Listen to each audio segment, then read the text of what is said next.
Thank you for joining the Solving for Earth webinar. This is the third webinar in the Deep Space Food Challenge webinar series.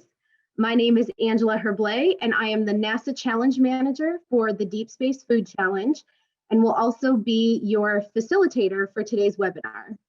Before we get started, I'd like to hand things over to my colleague from the Canadian Space Agency, Clélia Cothier, to give instructions on how to access today's live presentation in French. So Clélia, go ahead. Bonjour, bienvenue à tous. Merci d'être avec nous pour ce troisième webinaire sur le défi de l'alimentation dans l'espace lointain. Cet événement Zoom est proposé avec une interprétation simultanée. Pour accéder au webinaire en français, il vous suffit de sélectionner la langue français dans le menu Interprétation. Si vous utilisez un ordinateur, vous trouverez l'icône Interprétation en bas de votre écran. Si vous utilisez une tablette ou un téléphone, vous pouvez toucher l'écran, puis Interprétation et enfin Français. Merci, bon webinaire. Great, thank you so much. Next slide, please. So what we'd like to do today is first go over some rules of conduct to get us kicked off. Then we'll go, then we'd like to remind you all what the Deep Space Food Challenge is. Some of you may have joined our first two webinars, but for those audience members that are new to us today, we'd like to give you an overview of what we're doing and why, in the hopes that you will participate in and help us solve these important challenges. We'll then introduce our moderator and panelists, who will briefly tell you about their organizations and the communities that they serve. And then we'll dive into what is sure to be a very interesting panel discussion. And finally, we'll wrap up and give instructions on how you can follow and participate in the challenge. Next slide, please. So before we get started, the recording and transcript of this webinar will be available on the challenge site, deepspacefoodchallenge.org, and it will also be made available in French on the Canadian website on Impact Canada. During the presentation and during the panel discussion, you're able to ask questions of any of the panelists, so please type those into the Q&A chat box at the bottom, and we will work as many as we can into the discussion. Specific questions about a proposed solution to the challenge or a team's eligibility to participate will not be answered during our webinar today. However, any of those questions can be submitted to the email addresses shown here. And finally, please be respectful of your questions and your conversations and also your comments in the chat box. Next slide. So let's dive in. Before I pass things over to our moderator, I will give a brief overview of the Deep Space Food Challenge and what has brought us all together today. As we look back on the history of space exploration, international collaborations have been key. In the same way, the Deep Space Food Challenge is a collaborative effort between NASA and the Canadian Space Agency in support of the space policies of both the United States government and the Government of Canada. Our two agencies have come together to run parallel competitions around the important topic of food for the benefit of both space exploration, missions, and potential impacts here on Earth. So during the development process of the challenge, NASA and CSA coordinated on the challenge design and agreed upon the challenge statement, goals, and assessment criteria. When it comes to executing the challenge, NASA and CSA each manage their own rules document, applicant guide, prize purse, and eligibility criteria. It's important to note that CSA has no responsibility in the NASA challenge, and likewise, NASA has no responsibility in the CSA-led challenge. So you can see here, oh, go back one, please. You can see here the goal of the Deep Space Food Challenge is to create novel food production technologies or systems that require minimum inputs and maximize safe, nutritious, and palatable food outputs for long duration space missions, which also have the potential to benefit people on Earth. In phase 1 of the challenge, which is open now, competitors are required to generate a robust design for a novel food production system.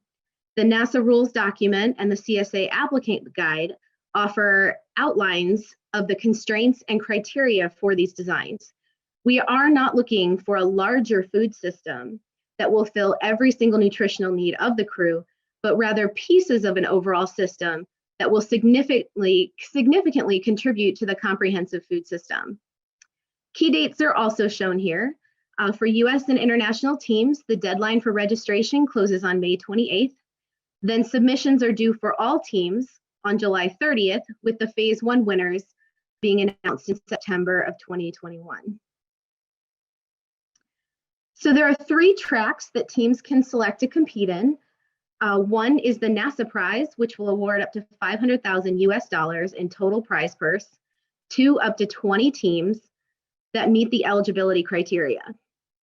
The Canadian Space Agency will award 300,000 Canadian dollars in grant funding, with up to 10 teams each receiving $30,000 each, and an invitation to be semifinalists entering into Phase 2 of the challenge. And the teams that are competing for that must meet the unique eligibility requirements from the Canadian Space Agency as well.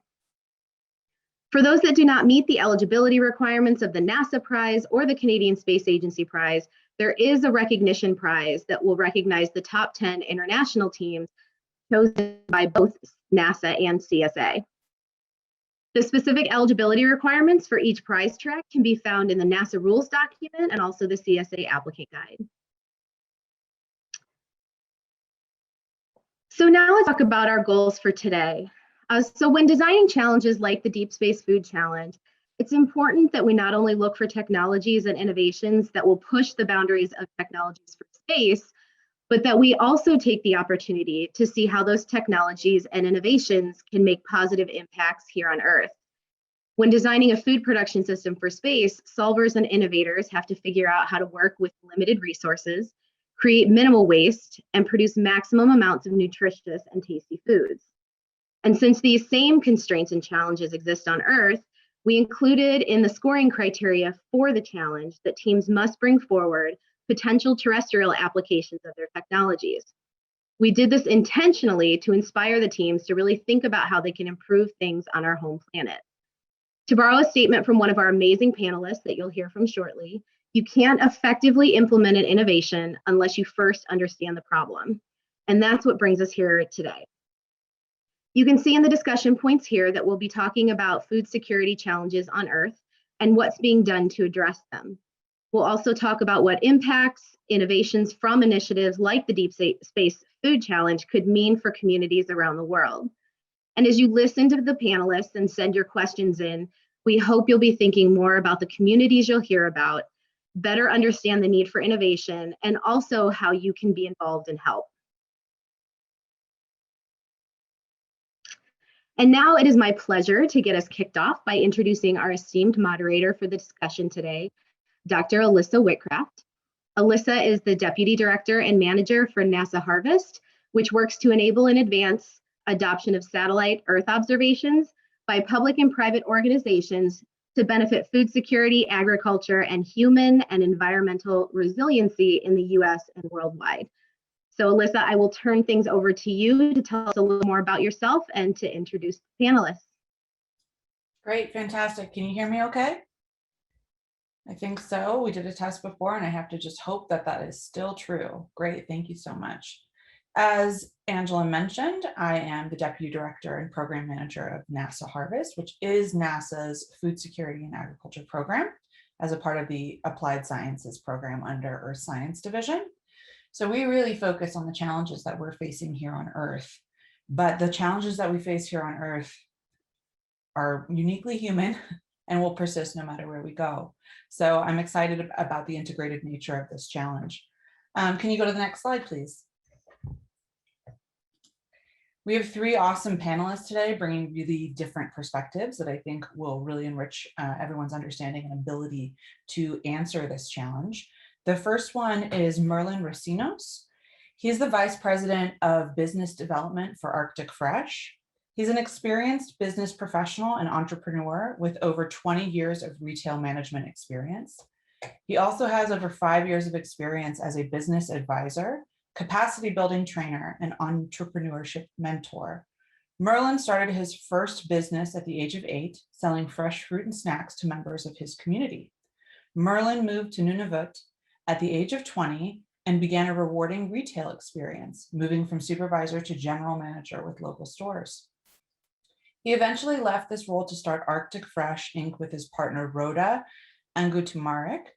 After getting Arctic Fresh started, Merlin left the company to focus on building personal and entrepreneurship capacity in his home community of Igloolik. Merlin is currently the mayor for municipality of Igloolik. Beyond his job, Merlin sits at various boards across Nunavut. Merlin is very interested in the community of Igloolik and volunteers on an average of 600 hours per year to build capacity and help people start businesses, gain employment, learn about cooking, learn to drive, and other essential skills. Merlin's going to give us a brief introduction to Arctic Fresh and give some perspectives on the unique challenges that his community is facing. Thank you. And I guess at this point, Merlin should come up on camera and I should disappear. Hi, everyone. My name is Merlin Racino. So I am, if we can go to the next slide, perfect. I am the Vice President of Business Development for Arctic Fresh. Yeah, next slide, please. So we're going to go to the next slide, please. Yeah, next one. Perfect. So Arctic Fresh is an Inuit social enterprise. It's based out of Igloolik, and our mandate are to fight food insecurity, create local capacity by empowering individuals and communities. So we are created in the north. So we're created in Igloolik, which is a remote community in Nunavut in the high Arctic. So we think outside the box to solve problems, and we view issues and partnerships and solutions integrating local Inuit knowledge and available technology. Next slide, please.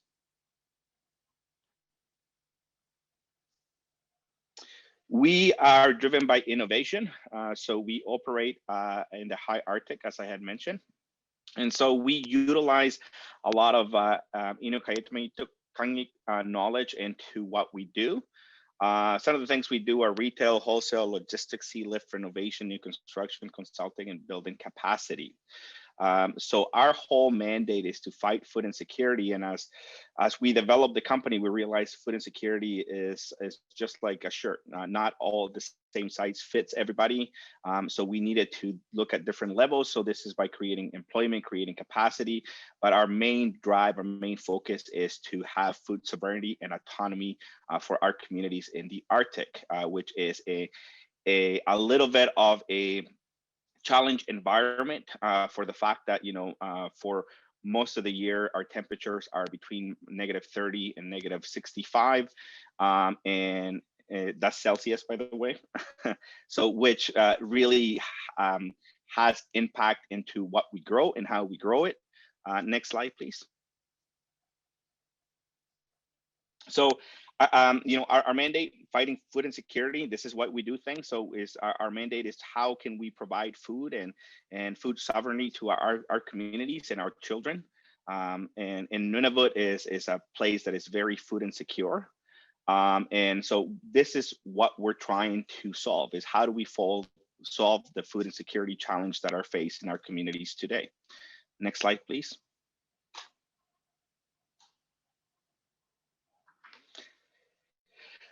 So again, we do this by looking at what we have. So, you know, it's all about the community. And so we are solving the problem by providing groceries into our communities, by also partnering up with hunters and harvesters and providing that local harvest food back into our communities. And we do that in many different ways. So, you know, we run retails and many other things. And, you know, this is just some example of things that we do. Next slide, please.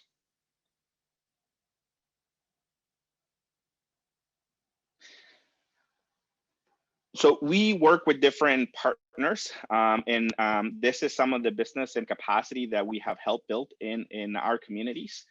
This is just a quick example of small businesses that we have developed.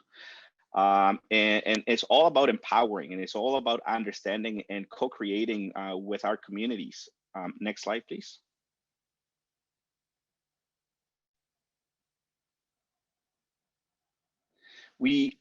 So when we talk about our communities and we talk about space, so we face similar challenges, which is how do we grow food? How do we maintain and sort of develop systems that are able to operate in a very rugged climate and challenges? And so we do that by working together and being innovating. Next slide, please. And we can move to the end. So thank you so much, and really looking forward to the conversation. Thank you so much, Merlin. That's fascinating, and I look forward to learning more about your program when we enter the Q&A discussion. Next up, we have Kirsten Johnson, Dr. Kirsten Johnson, who's a part of Food Security Monitoring and Evaluation at USAID, Agency for International Development. She's a social scientist serving in USAID's Bureau for Resilience, Food Security, and USDA's Foreign Agricultural Service, which work to increase smallholder farmer resilience, agricultural productivity, water and food security, and nutrition. In collaboration with NASA Harvest, she leads the effort in her bureau to integrate the use of satellite Earth observations data throughout their work. Key areas of interest are drought and flood monitoring, risk assessment, and improved crop area and yield statistics. She has led innovative developments in the integration of NASA's satellite remote sensing data into large population-based surveys to explore associations among climate, environment, and health and nutrition outcomes. Her work is grounded in 2 decades of research on topics including climate change and biodiversity, maternity and child health and nutrition, socioeconomic inequalities, and infectious disease. Please welcome Kirsten.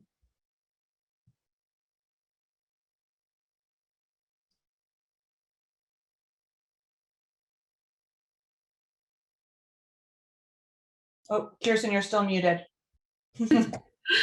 After a year of this, you would think that I would not still be muted. All right, thanks. Thanks so much, Alyssa. It's great to be here with this great group of people.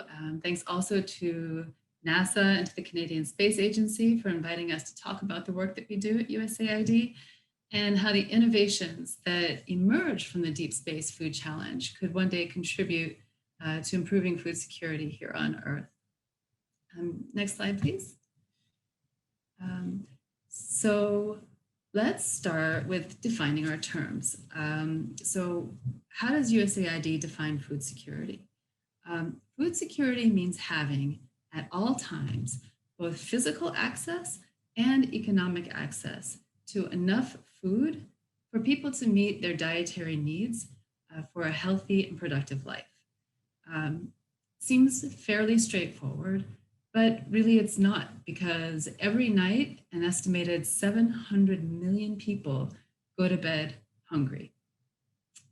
And talking only about children now, when children experience prolonged hunger and undernutrition, their growth slows down, they can become stunted, they're more likely to become sick and possibly even die. And so right now, an estimated 144 million children around the world are stunted because of poor nutrition. So where, how do we have all of this food insecurity? Food insecurity is oftentimes grounded in poverty.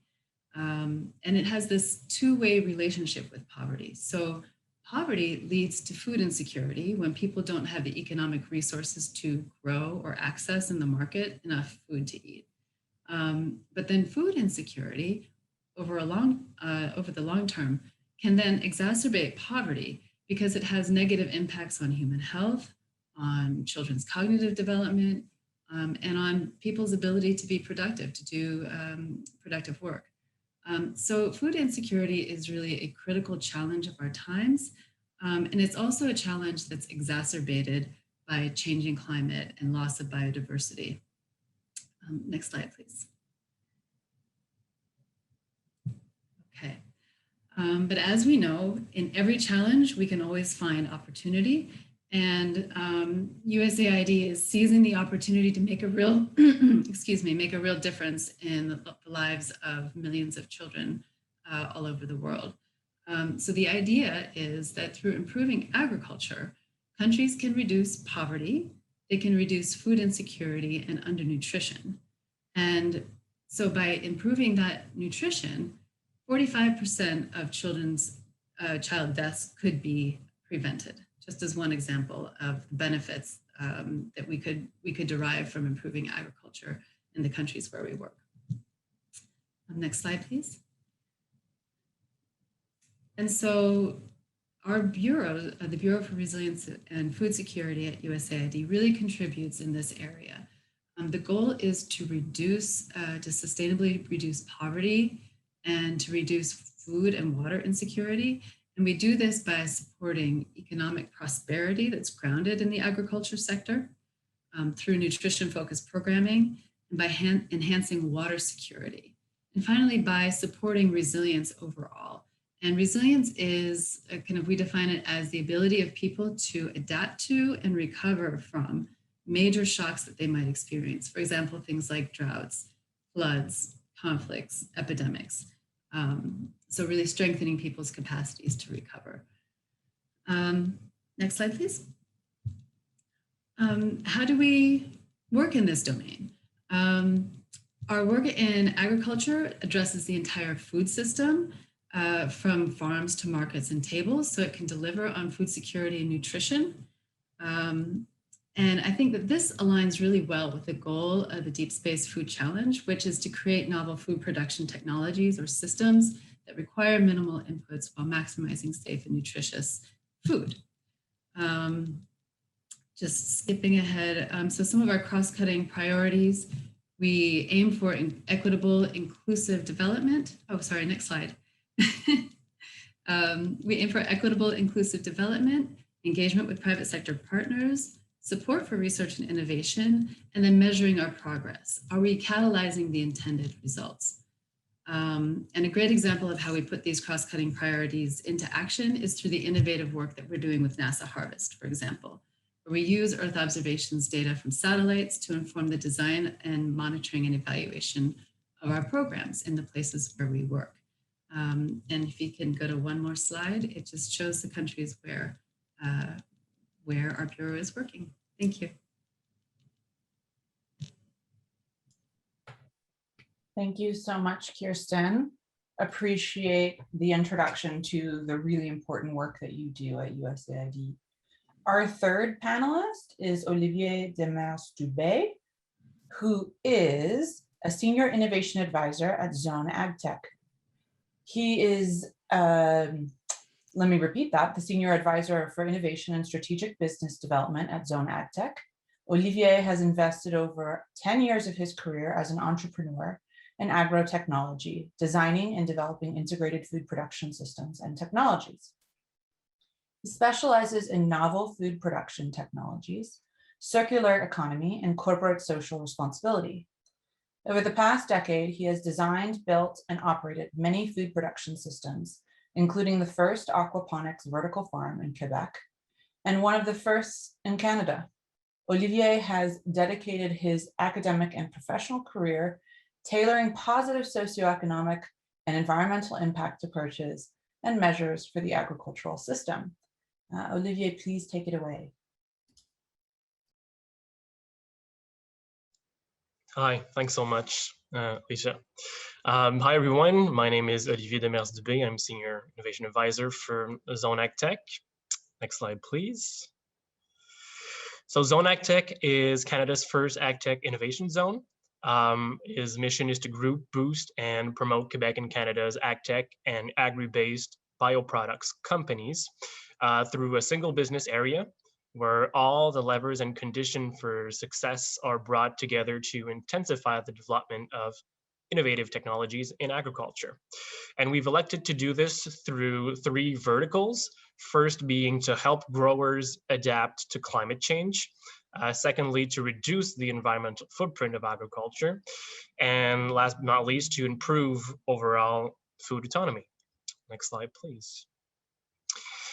Obviously, all this needs to be done with some sense of urgency felt and experienced strongly by farmers, namely through water shortages and water quality alteration, increasing and unpredictable drought periods, with increasing harmful and meteorological events, experiencing also labor shortages and specialized workforce scarcity, and new and emerging pests.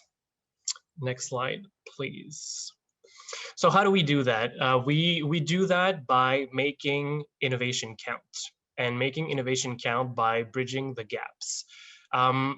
In an innovation process, gaps can be multiple, but they can basically be boiled down to two aspects. First gap being the understanding of farmers' needs and making sure every innovation is tailored to a very real reality that they are feeling. And the second one is making sure that companies that develop these innovations have all the readily available tools to make sure that the commercialization of that idea is efficient. So idea plus commercialization equals innovation. And it's to bring that 15-year period that is usually the time spent to develop a clean tech as close as possible to zero, even though that's quite a challenge. Next slide, please. So out of the many things we do, innovation-wise, here's one. This is how we mobilize our network. We've created with CSA and our partner at BioEnterprise a first mapping of the Canadian agtech and food ecosystem to make sure that we really have all the stakeholders mapped out to catalyze these very singular innovations so that they answer the needs for the community. Amongst other projects, we collaborate in large-scale initiatives to address, for instance, energy efficiency and greenhouse production. We coordinate with partners and funding for AI-driven harvesters, and also coordinate with partners and funding for automated pest control, automated deployment. So really touch on a lot of innovations. Next slide, please. So all the tools that are available in Zone AgTech, which we'll be able to come back to a little bit more, is obviously financing, strategic support, a lot of access to knowledge and talent, market access through more than 2,500 agricultural producers, and a AgTech community building that's going over 200 members right now, with a lot of activities every year. Next slide, please. What we're excited about through this CSA NASA Deep Space Food Challenge is obviously working with the best and brightest of the agri-food tech sector to solve this challenge, bringing agri-food tech circular economy to the next level, and actively participating in the trickle-down technology effect of space exploration. Thanks a lot. Excellent, thank you. At this point, we're transitioning over to our panel, and I see that we've received a variety of questions in the Q&A. I hope that my panelists at this point will have their cameras on so everybody can see them for the discussion. And I'm just going to kick it off with a general question posed to each of you. And why don't we go in order of presentation, so starting with Merlin. Can you explain the unique food-related problems that your community is facing, and what lessons have you learned thus far that could potentially come to bear on this competition? Yeah, so the biggest thing that we face is food insecurity, and is for the reason of the elements. So, you know, most of the year we are in a negative temperature, definitely a lot of winds, a lot of storms, and then the dark season, which usually, you know, lasts about 3 to 4 months, and then we have the sun all summer long. So is all of those elements really sort of stopped us from becoming food sovereignty, so to be able to grow our own food and be able to have that. So that's really the biggest challenge that we face. And so we've been trying to solve that by creating systems. So we have created key partnerships, and right now we're developing what is called our self-sustaining store. And what that is a place where we are able to grow our own food, our own vegetables with hydroponics and different systems. We're able to process and been able to have them locally. And then we partnered that with a container. So it's a modular store that we're able to fit to the needs of the community. And then we're bringing in, like, here in Igloo, like, we harvest a lot of fish, a lot of seal, a lot of different animals. So we will be bringing them in and processing them. So then we'll be able to grow our vegetables and process our meat and make it available to the community at a much reduced cost. So by doing this, we, really reduce the waste instead of transporting, from the south into the community. We also reduce, like a carbon and the emissions for global warming. There's that need of transportation, and we're looking at potentially in the future utilizing solar and wind to being able to power these units. So this is sort of what we're working on. At the same time, we manage many different programs locally by utilizing the existing supply chain to being able to develop and see where we can save, we can potentially streamline it, we can make it better. So we're utilizing the existing supply chain to see how we can innovate it to the 21st century. And then we're also utilizing innovation to see how we can co-create with our community something that will give us a little bit more autonomy. This is absolutely fascinating, and it sounds like you've got the kind of whole value chain of your products that you're developing, thinking about how to reduce the cost if you're bringing them in, or reduce the cost by streamlining production in your communities. I wonder if Kirsten and Olivier can comment. The same basic question is, of course, open to you as well, but also commenting on the production perspective, and the distribution and access issues that we're kind of confronting on Earth in this, kind of current era, and as we look ahead to a changing climate. Sure. So, on the production side of things, USAID's Bureau for Resilience and Food Security and our missions in country tend to work with and prioritize smallholder farmers. So these are farmers that work relatively small plots of land and may not have access to same kinds of technologies that, for example, US farmers have. So there can also be gender inequalities amongst farmers, whereas you can have some male farmers in the places where we work might have improved access to agricultural technologies, whereas women who produce about half of agricultural products actually have less access to those technologies. So we work in terms, again, in a number of dimensions, but for example, in research and technologies to improve seed types, for example. In ways to help farmers access things like fertilizer in more efficient ways so that the supply chain is not disrupted due to things like, well, as we recently saw with the pandemic, supply chain disruptions for things like seeds and fertilizers.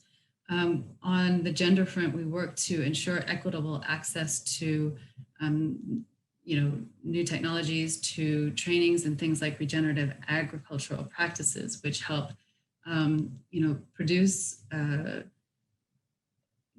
good quality crops in an intensified fashion so that you have increased production, increased yields in kind of an equal or smaller footprint. So there's not as much agricultural intensification, which can create its own problems. So by working on a number of these fronts, we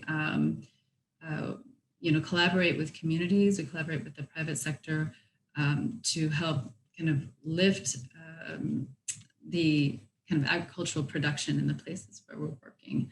And as we heard, Marilyn, it's been fascinating to hear about the challenges that you face in the places where you work. In the places where our Bureau works, the majority of the countries where we're currently working are in sub-Saharan Africa, and they face kind of different types of challenges of drought, More recently, we had, especially in East Africa, a major locust infestation. So there are different types of challenges, and the approach to problem solving in each place has to be tailored, and again, in collaboration with the communities where we work. Olivier?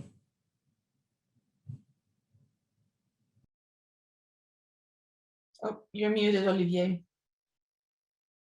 Of course I am, just like Kirsten said, you would think. All right. Yeah, absolutely fascinating to listen to you, Merlin and Kirsten. So I'd say one of the biggest challenges our community has, aside from everything related to climate change, is probably climate itself, having to produce food 12 months a year in northern communities or in a geographical sector where you can have a harvest season that is in between 6 and let's say 8 months, depending on what you're growing exactly. And that really tailors kind of the challenges that we face. So the question that we have for food autonomy is how much of our own local food can we produce year round? And the answer for that right now is about 50%. So if we want to move north of 50%, the technology we have to develop is one to allow us to produce 12 months a year. So that has been going in 3 ways up until now. So it's been going the way of, more efficient greenhouse production. It's been going the way of, fully indoor production, and also looking at the ways we can extend seasons through different types of culture and food conservation, so we can make it year round. So those are the 3 ways we're kind of developing our technology right now. But it is challenging because we are in a market where we get a lot of imports year round from hotter countries. So our farmers have to compete with these massive amount of food at very cheap prices year round. And with that winter down period afterwards, it's hard to be competitive again when summer arrives, especially considering that since we have a very intensive summer period for harvesting, we usually lack labor to do so. So we're also highly dependent on outside workforce, because agriculture is not as, let's say, sexy as it used to be, or we do have a scarcity of workforce on that front. So those are some of the challenges that we're facing. Thank you. So thinking a little bit about sort of some of the technologies that you're utilizing to confront each of the challenges that you've just brought forth, what's really changed how your organization is addressing food security on Earth? And I guess I could invite you all to riff a little bit about how you think it might apply to the space component of this challenge as well, even though we're all Earth people. And I guess maybe we do it in reverse this time, Olivier. If it doesn't put you too much on the spot, then we can go in reverse and kind of keep boomeranging back and forth. Sure, absolutely, my pleasure. And I'm sure many of the challenges we're facing, Merlin is probably facing, also having to produce in such northern conditions. So obviously energy efficiency in greenhouses is key. And that's definitely something that applies quite directly to the deep space food challenge. Also, I want to say lighting. So one of the challenges of producing 12 months a year here and in space is what kind of light are we going to get, and how much energy, what's going to be the energy cost of that lighting, right? So we're really looking forward to in new generations of lighting. I know we're going the way of laser lighting right now, which is highly efficient. It's about 1/10 the cost in energy, and it's highly efficient. So we're really looking forward to that. And also more and more we're looking at fully integrated circular economy approaches. in food production, and that applies to large scale production as well as smaller scale production if we go the way of permaculture or yeah, that front. So I'd say that for now. Great, thank you. Kirsten? Sure. So if I had to pick one thing that we work on where in our bureau and in the countries where we have programming and that might be relevant to the Deep Space Food Challenge, I think it would probably be food safety technology. Even if you harvest nutritious crops, if they aren't handled or processed safely, or even if the crop itself has been affected by something like an aflatoxin, even if it seems like a nutritious food, it can make people sick, very sick, and even possibly die. So we want to make sure that people have, that healthy, safe food. And especially when you're talking about space flight, or you're talking about making sure that people can get their produce to market in a way that's safe for consumers in the countries where we work. We really want to be able to improve the chances that nutritional value that exists in a peanut or that exists in a tomato, all of that nutrition goes to nourish people and keep them healthy and doesn't contribute to making them, sick. So I imagine that, for a long haul space travel, food preservation is going to be just as critical as it is here on Earth. Great. And then Merlin, and then I have some follow-up questions for each of you on this. Thank you. So the biggest problem for us is really the type of produce that we're able to produce. Like I said, so we're modular, so it's really what type of products and really trying to have a variety of products that we're able to produce indoors, and the energy efficient as well. Energy and water is really something that that is also a challenge for us, especially for water, because it's frozen. We need to utilize it for hydroponics and different things. So it's how do we sort of rotate and able to recycle that water as much as possible, so we're able to have a longer stay. So that's a big challenge. And then the other part is, like I said, the type of product or produce that we're able to produce. We can produce a lot of greens, a lot of different things like that, but how do we diversify? And the systems that are out there are very challenging to be able to have that in a modular enclosed space.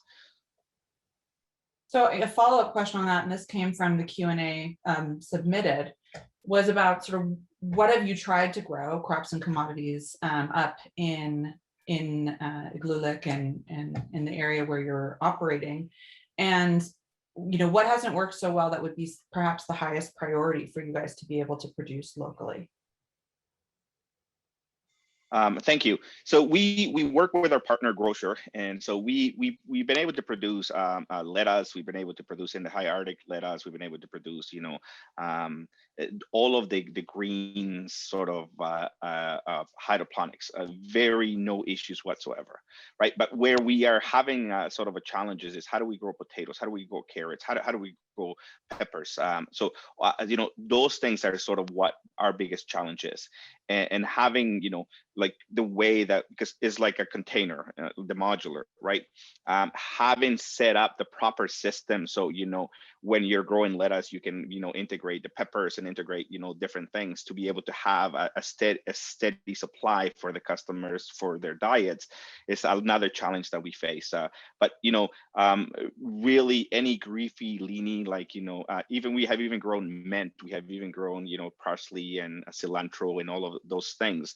Not a problem, but it's when you get to the more specific things like the potatoes, the carrots, the peppers, things like that become a little bit more challenge, and that's for the space and the technology that is available. Awesome. And there are two questions, and one of them riffs directly off of what Kirsten had said in her commentary, and I think they're good both to Olivier and to Kirsten, is about sort of nutrient tracking and the maintenance of nutritional quality Somebody had asked somewhere in the questions about supplements and supplementation, you know, kind of losing their efficacy over the time, 3 years in space. And I'm curious if anything in the work that you have done and looked at is tracking how nutrition changes over time in sort of stored commodities. And if you have sort of any comments that could kind of enrich the thinking in this challenge around that. Sure. Thanks, Alyssa. So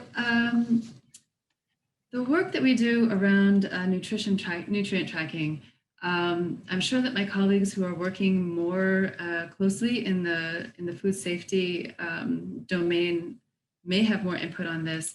From where I sit and the work that I do, some of the things that concern us have to do with actually the fertility and the, you know, kind of the soil content, how healthy is the soil.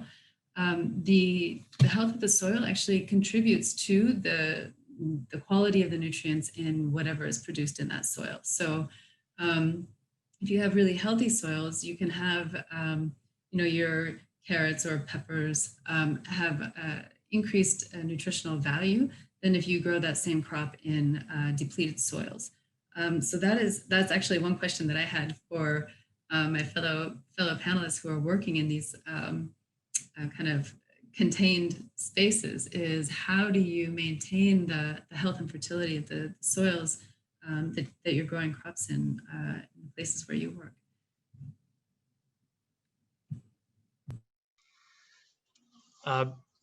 Yeah, so Merlin was touching on something really important with the CEA systems, so controlled environment systems. They're highly, right now, as the level of technology we have, they're highly optimized for a few varieties of produce. So they're efficient for most leafy greens. We can have microgreens as well, but the technology is not there yet so that we can broaden the spectrum of what we're able to produce in these controlled environmental climate. So so there's still a very big limiting factor right there. And there's also taste that has to be addressed in these systems because they're new formula. And an extra consideration, which is, I think, both relevant to, you know, northern communities appropriation, but also for the Deep Space Food Challenge, is the cultural factor. So these types of controlled environmental systems, they can rarely tackle the production of culturally diverse produce or culturally diverse what different cultures are looking for in their food. They've been most of the time developed and optimized by very specific cultures that kind of limit that spectrum. So it's definitely one of the things that will be interesting to touch in this challenge is how do we produce a more diverse, how do we have more diverse produce with these types of technologies that are right now still quite narrow. There was a sort of clarifying question that came through, and I'm interested in the answer too, because I don't know really anything about this, Olivier, which is, you're talking about laser light that had 1/10 the cost of other lighting solutions. And I'm curious to know a little bit more about that, and also, you know, what the implications of having that in a contained environment in outer space with astronauts might be, if any at all. Yeah, so sadly, I'm not the one developing that lighting right now, so maybe I can't answer all the questions, but if you have specific ones, I'll be glad to refer you to the company that is. So right now we're seeing LED, LLED, and more. Yeah, it is laser lighting, so it is much more concentrated beam of light, which with a much lower energy consumption, and results that we're seeing right now is higher efficiency in plant growth as well. Obviously, all this is monitored by a very specific AI system, and there's a long list of other components to these technologies. And I'll be happy to refer you to the company that's doing that if you have more questions. Great. I think I have time for one more question from me before I hand it back to Angela. And one question that I specifically want to ask about is sort of pest, disease, and pathogens. It's not been the topic of a lot of research in the sort of NASA domain, and I can't speak for CSA, but it's something that we're certainly seeing as a continuous and worsening problem worldwide. And so I'm kind of curious to learn from you guys what you have experienced in terms of growing in, especially in contained environments. There's this idea now that, you know, by having machine production and machine harvesting and kind of removing humans from the situation, that somehow that's gonna to get the pests and disease and under control. And I'm curious if that's been the experience that, I guess in particular, Olivier and Merlin have had in their contained growing operations. And of course, I invite Kirsten to give any kind of comments on the importance of kind of pathogen reduction in global food security. So why don't we start in this case, I guess, with Merlin to reverse it again. Okay, thank you. Yeah, no, so this is definitely a challenge that we have faced. So, you know, in the field, if you have an open field, if you have some sort of disease within the plants, you know, is usually, you know, can be contained. But if you're growing in a very enclosed environment, it usually affects the whole crop, which can be really devastating. We are actually looking, and we're working right now with our partners at Grocer to develop, as you talk, it's about the oxygen, the moisture within the environment as well. And so we're looking at how we can combat some of those disease within the environment. And a lot of the times, you know, we're also looking at potentially the type of crops ahead of planting, the type of crops that could potentially give us issues. And then looking at how can we plant other crops that can potentially, you know, minimize that issue for us. And the reality is we haven't really been able to found something that actually works great, and it's something that, you know, we have a modular one right now in Tolijuac that last year it devastated our 3 crops, and it was because of issues with disease within the plants. And like I said, the problem is that once one plant has it, even if you unplant them, and is the whole crop usually is the one that suffers. So it's something that we're still looking at and trying to develop. But again, the technology, because all of this have been utilized, like as Olivier said, to maximize production. So, you know, most of them are used to how can we produce so many greens to be able to sell at the grocery store? How can we produce so many things so it's one sort of type of plant, one sort of type of produce, rather than a variety of it. It hasn't been really fully, the technology is very limited to what you can do and how you can combat some of these things. And I'll give it up to Olivier. Yeah, Merlin's absolutely right. So there's obviously everything that we know, which is, you know, being careful. So having some pre-treatment, pre-control, making sure that every human that goes into a container is, you know, thoroughly checked. But it's true that when you have especially when you have a monoculture in these type of containers, then if you have some pest or if you have some disease, then it will spread to the entirety of your crop. So having a diverse production is actually one of the factors that can help in that sense.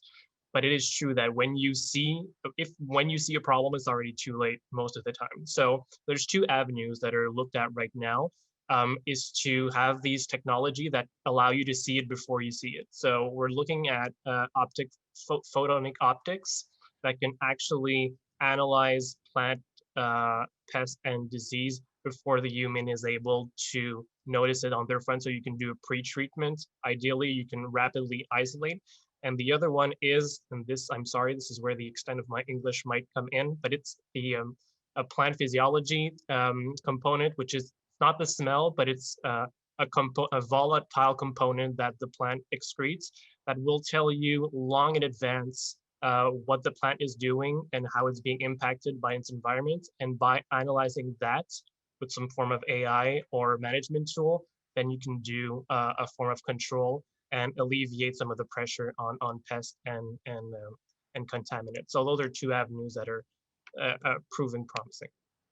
So it seems, this seems like an extremely relevant topic to be addressing this challenge, because can you imagine being in space and having your crop fail? What a nightmare. But it's a nightmare that we live regularly on Earth as well. And so I'll give the last comment to Kirsten before I hand it back to Angela. If she has some commentary on priorities or needs in this particular space. No, I'd just like to endorse, Alyssa, the importance of this question.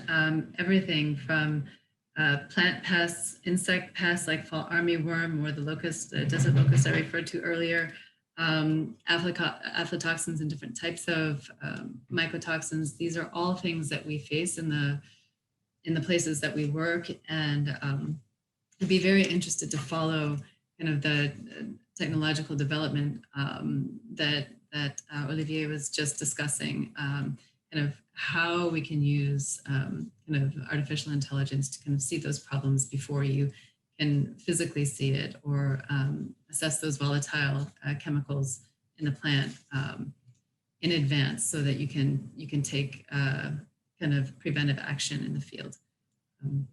Fantastic discussion. Yeah, I mean, separating sort of insect from bacterial from viral, in which you can do some level of amelioration versus the crop is gone, I think is a really important topic for implementing any of these food solutions.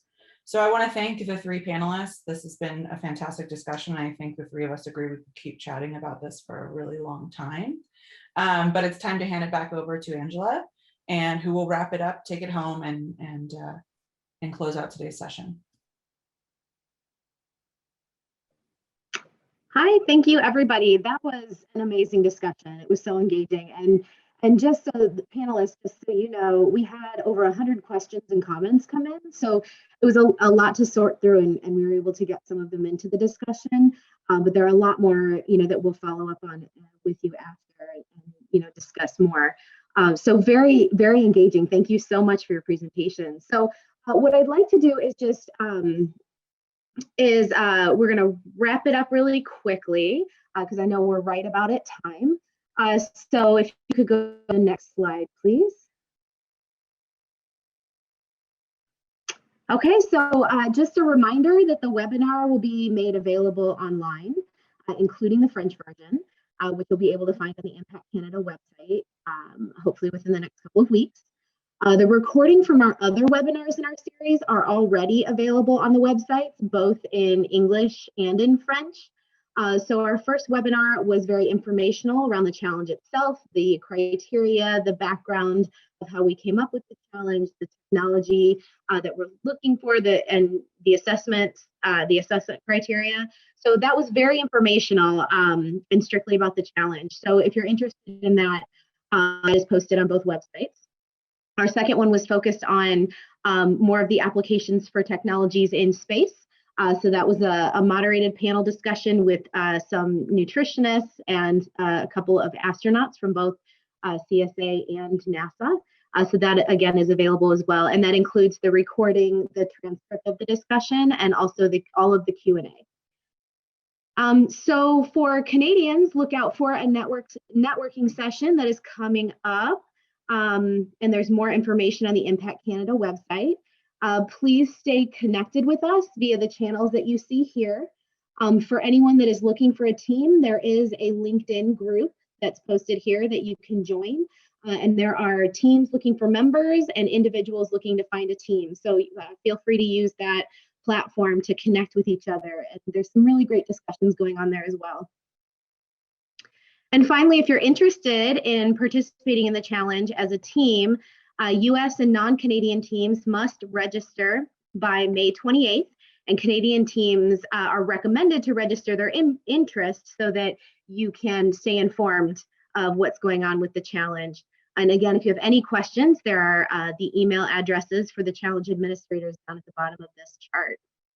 And we cannot wait to see what you bring forward. So with that, we will say thank you very much. Again, thank you to our panelists and our moderator. Thank you to the audience today for being so engaging. We appreciate your time and hope you have a great rest of the day. Thank you.